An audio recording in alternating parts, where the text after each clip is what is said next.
everyone, this is Janvi and welcome to Study C. In this video, we are going to continue class 10th Economics Chapter 1 Development. और आज का हमारा topic होने वाला है national development. अभी हमने देखा पिछली कुछ वीडियोस में हमने जाना कि हर एक इंसान के लिए डेवलपमेंट का मतलब अलग अलग होता है। हर किसी के डेवलपमेंटल गोल्स अलग होते हैं। अब यहाँ पे हम नेशनल डेवलपमेंट की बात कर रहे हैं, एक देश की डेवलपमेंट की बात कर रहे हैं। National development means the overall growth and improvement of a country. जैसा कि हमने एग्जाम्पल लिया था कि अगर सिर्फ हमारी हाइट ग्रो कर रही है तो उसे हम कहेंगे ग्रोथ। अगर हम हर डायमेंशन में ग्रो कर रहे हैं, हर तरीके से ग्रो कर रहे हैं, जैसे स्पिरिचुअली, इमोशनली और हमारा ब्रेन भी ग्रो कर रहा है, डेवलप हो रहा है, तब हम उसे बोलेंगे डेवलपमेंट। यानी हर एक फील्ड में, हर एक एस्पेक्ट में जब ग्रोथ होती है तब जा करके हम उसे डेवलपमेंट कहते हैं। तो एक नेशनल डेवलपमेंट यानी देश का जो विकास होता है, हम कब कहेंगे कि ये देश विकसित है? जब उस देश में हर एक एस्पेक्ट की ग्रोथ हो रखी होगी। यानी अगर किसी कंट्री की ओवरऑल ग्रोथ होती है, हर एक डायमेंशन में वो देश ग्रो कर रहा होता है, तो उसे हम नेशनल डेवलपमेंट कहते हैं। अब ऐसे कौन कौन से डायमेंशन हैं जिसमें एक नेशन, एक देश ग्रो करता है? इकोनॉमिक डेवलपमेंट, सबसे पहला डेवलपमेंट होता है इकोनॉमी। अब इकोनॉमी जो है जब ग्रो करती है किसी भी कंट्री की, तो वो सबसे बड़ा इंडिकेटर होती है उसके डेवलपमेंट को लेकर के। यानी इकोनॉमी यानी उस कंट्री की इनकम बढ़ेगी। जब उस कंट्री की इनकम बढ़ेगी, अच्छी खासी इनकम बनती चली जाएगी, तो हम कहेंगे कि हाँ ये डेवलप हो रहा है। ये नहीं बोलेंगे कि ये डेवलप हो गया है। क्यों? क्योंकि सिर्फ इनकम ही नहीं और भी दूसरे एस्पेक्ट्स हमें देखने होते हैं किसी कंट्री को फाइनली डेवलप या अनडेवलप डिक्लेयर कर देने के लिए। तो सबसे पहला हमें इकोनॉमिक डेवलपमेंट चाहिए होता है किसी भी कंट्री का। देन सोशल डेवलपमेंट, क्या वहाँ पे सोसाइटी जो है, उस कंट्री की सोसाइटी जो है, वहाँ पे सभी को इक्वली ट्रीट किया जा रहा है? कहीं जेंडर के बेसिस पे, रेस, रंग के बेसिस पे या रिच और पुअर के बीच में कहीं इनइक्वालिटीज तो नहीं हो रही? कहीं ऐसा तो नहीं है कि उन पे अत्याचार किया जा रहा है? समाज में रहने वाले जो लोग हैं वो एक दूसरे को अच्छे से ट्रीट नहीं कर रहे हैं? तो ये सारी चीजें भी हमें नोटिस करनी पड़ती हैं।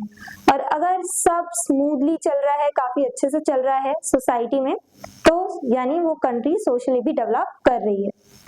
Then political development, political development यानी उस कंट्री में डेमोक्रेसी स्टैब्लिश हो, लोकतंत्र हो, और जो लीडर्स हैं यानी जो गवर्नमेंट बना रहे हैं, जो लोग पॉलिटिकल लीडर्स जो हैं, हमारे नेता, वो लोग उस कंट्री के, उस देश के विकास के लिए काम करें। लोगों के अधिकार उनसे छीने ना, बल्कि उन्हें अधिकार दें। कॉन्स्टिट्यूशन यानी संविधान के अनुसार सारी चीजें काम करें। तो ये आ जाता है हमारा पॉलिटिकल डेवलपमेंट में, राजनीतिक विकास इसे कहा जाता है हिंदी में।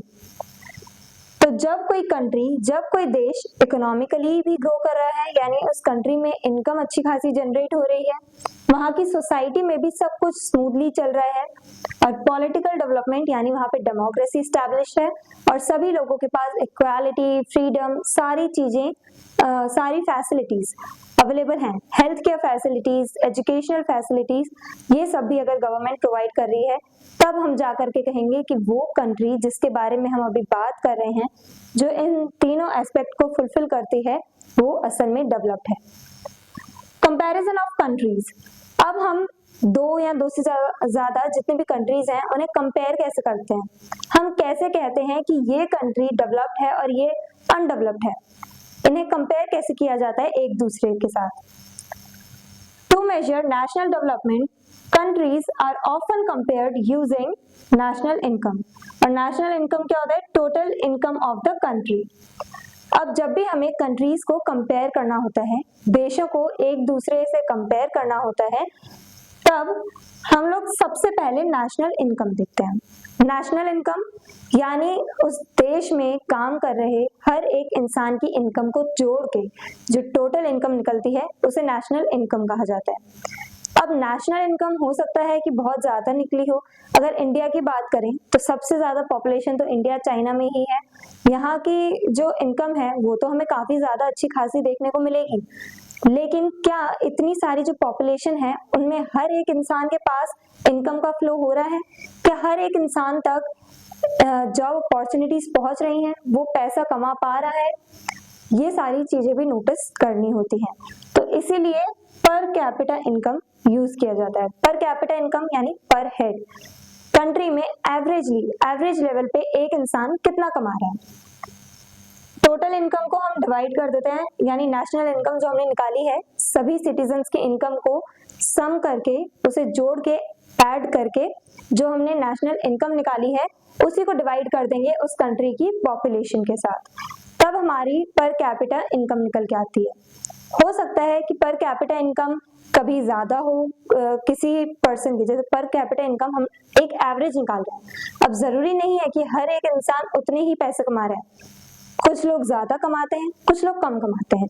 फॉर एग्जाम्पल ये मान लो एक कंट्री है, यहाँ पे 5 लोग हैं जो काम कर रहे हैं, 1 2 3 4 5, ये 5 लोग हैं जो जॉब कर रहे हैं, और कोई कमा रहा है 50 रुपीज, कोई 20, कोई 70, कोई 10 और कोई क्या ले लें 30।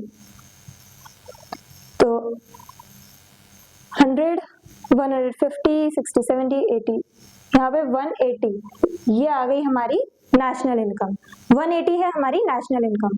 पॉपुलेशन कितनी है 5। अब हमने जब टोटल इनकम को पॉपुलेशन से डिवाइड कर दिया तब जाके हमारी निकलेगी पर कैपिटा इनकम, यानी एवरेजली एक इंसान कितना कमा रहा है। तो यहाँ पे हम लोग इसे डिवाइड करेंगे तो 36 आया। अब क्या हर एक इंसान 36 रुपीज अर्न कर रहा है?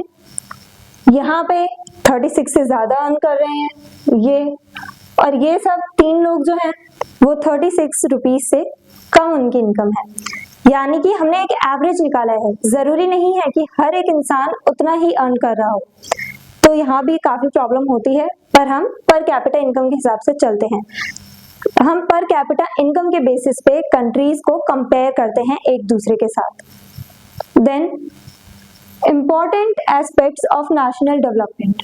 अब नेशनल डेवलपमेंट के इम्पोर्टेंट एस्पेक्ट्स कौन से हैं? यानी अगर हमें ये पता लगाना है कि वो देश जिसकी हम बात कर रहे हैं, कोई भी देश हो, वो डेवलप्ड है या नहीं है, अगर हमें ये पता लगाना है तो ये कुछ ऐसी चीजें हैं जिस पे हमें फोकस करना चाहिए। राइजिंग पर कैपिटा इनकम, हमने यहाँ बात करी कि इकोनॉमिक डेवलपमेंट होना चाहिए। तो इकोनॉमिक डेवलपमेंट यानी कि पर कैपिटा इनकम ग्रो करनी चाहिए लोगों की, जो एवरेज इनकम है वो ग्रो करनी चाहिए, बढ़नी चाहिए।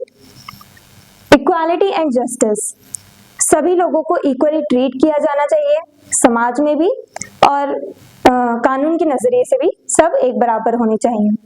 जस्टिस, सभी लोगों को न्याय मिले, किसी के साथ ऐसा ना हो कि उसे जस्टिस ना मिले, उसे किसी और की सजा, किसी और की जो किए गए काम हैं यानी किसी और के क्राइम की सजा इस पर्सन को मिले, नहीं, सबको जस्टिस मिलने का भी अधिकार है, सबके साथ न्याय होना चाहिए। इम्प्रूव्ड हेल्थ एंड एजुकेशन, अब ये गवर्नमेंट का रोल आ जाता है यहाँ पे कि गवर्नमेंट अपने कंट्री में प्रेजेंट हर एक सिटीजन तक हेल्थ केयर फैसिलिटीज पहुंचाए और एजुकेशनल फैसिलिटीज पहुंचाए। अगर लोगों को एजुकेशन यानी नहीं दी गई, अगर उन्हें लिटरेट नहीं किया गया, नॉलेज नहीं मिली, तो वो जॉब नहीं कर पाएंगे, जॉब नहीं कर पाएंगे, पर कैपिटा इनकम कहाँ से बढ़ेगी। और अगेन अगर लोगों की हेल्थ खराब रही, तो अगर हेल्थ ही खराब है, अगर लोगों की डेथ ज्यादा से ज्यादा होगी तो पॉपुलेशन कम होगी, पॉपुलेशन पे असर पड़ने का मतलब है, मतलब यही कि इनकम दोबारा से यहाँ डाउन में जाने वाली है इस कंट्री की, दूसरे कंट्री के कंपैरिजन में इस कंट्री की इनकम डाउन में चली जाएगी। अब ये तो कुछ बेसिक्स से राइट हो गए ना लोगों के कि हमें हेल्थ केयर फैसिलिटीज भी मिले, हमें एजुकेशन भी मिले, तो ये सारी चीजें उस कंट्री में फुलफिल होनी चाहिए। Sustainable use of resources, resources यानी संसाधन, संसाधन यानी रिसोर्सेज हमारे पास बहुत सारे हैं, हमारे इंडिया में तो बहुत ज्यादा ही रिसोर्सेज हैं। अब हम इन रिसोर्सेज का उस तरह इस्तेमाल करें कि हम लोग अपना भी काम चला लें और हमारी जो आने वाली पीढ़ियां हैं, फ्यूचर जनरेशन है, उनके लिए भी कुछ रिसोर्सेज सेव कर सकें, बचा के रख सकें। तो इसी को कहा जाता है sustainable use of resources. Freedom and security for citizens. अब सिटीजन्स जो हैं उन्हें फ्रीडम भी हो और उन्हें सिक्योरिटी भी मिले, उनकी लाइफ को वहां पे खतरा ना हो, तो हम कह सकते हैं कि ये नेशन सच में डेवलप कर रहा है, सच में इस देश का विकास हो रहा है। जब एक कंट्री में, एक देश में ये सारी चीजें फुलफिल हो रही हैं तो हम कह सकते हैं कि वो एक डेवलप्ड कंट्री है। क्या सब? पर कैपिटा इनकम बढ़नी चाहिए, इक्वालिटी होनी चाहिए, जस्टिस होनी चाहिए, हेल्थ केयर और एजुकेशनल फैसिलिटीज मिलनी चाहिए, रिसोर्सेज का सस्टेनेबल वे में यूज करना चाहिए, फ्रीडम होनी चाहिए लोगों को और उनकी लाइफ को लेकर के वो सिक्योर फील कर सके, तो हम कहेंगे कि हाँ, ये देश विकास कर रहा है, ये देश डेवलप हो रहा है। I hope everything is clear. That's all for today. मिलते हैं नेक्स्ट वीडियो में नेक्स्ट टॉपिक के साथ। Stay curious, stay consistent. Thank you very much.